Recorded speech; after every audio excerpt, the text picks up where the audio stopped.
Now then, Gary, to Goodison, explain to me how Manchester United go from losing 3-0 to winning 3-0 from the performance Louis van Gaal said was one of the worst in his tenure to one of the best. Yeah, we were both at Goodison Park on Saturday and we were both watching and we were sort of thinking before the game, this is going to be a tough game for United. This is not going to be easy. Everton are in decent form. United have just taken a battering at Arsenal.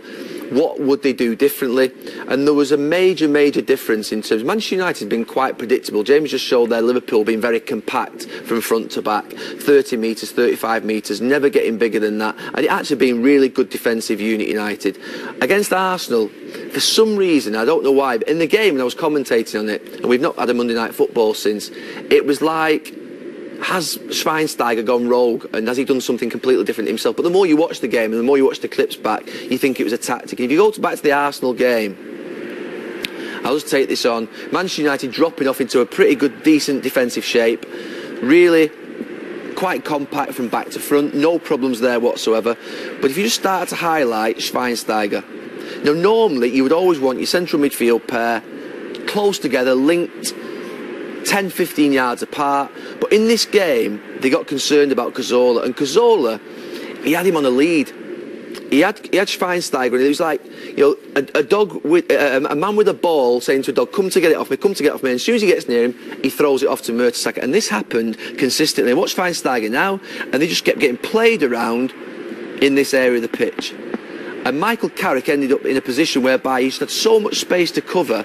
And this happened, I reckon, about 8 times in the first 20 minutes. The tactic of Schweinsteiger being so high in the game. You watch him again here now. You watch Cazorla. Watch Cazorla drop in. Come on, doggy. There you go. There you go. Watch him now. He's almost like, he's toying with him, Cazorla. Come on. Keep coming. Pop. And all of a sudden then, that space again in here is there to play. And you see, Rooney gets wrong side, who's the number 10. And from this, Manchester United never ever recover. This is the first goal of the game. And it was a tactic over this that Louis van Gaal deployed in the game.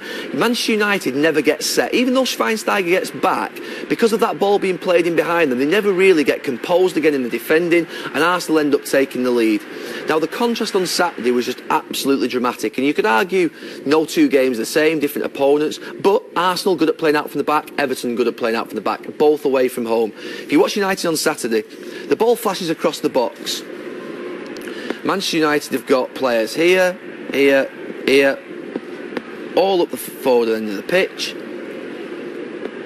If you watch Herrera in the middle of the pitch there now, just watch him. Everyone get back. Everyone come back. He pulls Schweinsteiger back, he pulls Schneiderlin back, Rooney comes back, and they drop all back in. And all of a sudden, these two start to connect with each other. And they never got detached. It was a very good tactic against Everton. Everton became frustrated. They could never play through them. It was a case of Manchester United being patient in the defending, compact, and it was a completely different thing to what we saw at Arsenal a couple of weeks ago. And I'm sure Louis van Gaal, when he thinks about the Arsenal game, will think, well, if we'd have done this, what would it have been different, even though Arsenal played brilliantly well. This is the second clip. Again, you look at these two in midfield. The front two there.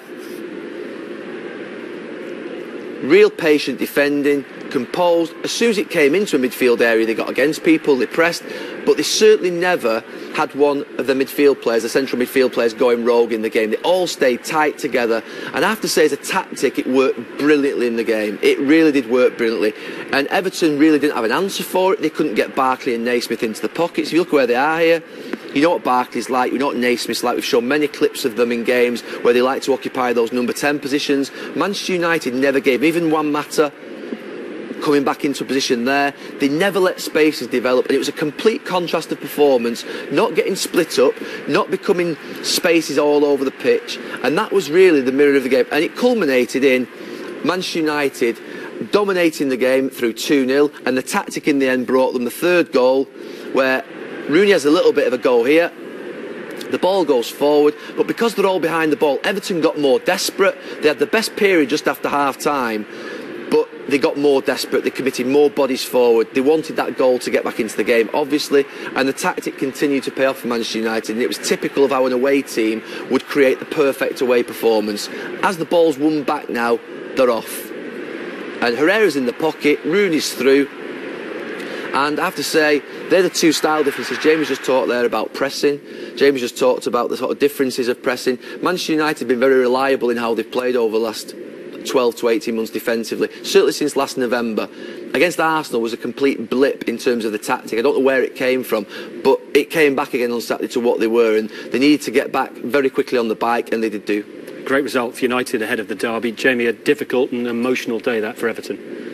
Yeah, it was, and there's been questions, did it affect the performance? Everton weren't at the best, and I think Gary's right, how organised Manchester United were. It was so difficult for Everton to play through them. It actually forced them to go very direct second half. That's where the chances come from. He made the change with Naismith, brought Kone on, and they got some joy from that because they couldn't play through Manchester United. They had to basically go direct, play on second balls, and if they'd got it to 2-1, would have been game on. But as I said, that the goal from Rooney, long maybe overdue, he'd be delighted to get off the mark there away from home, but it was a great win for them.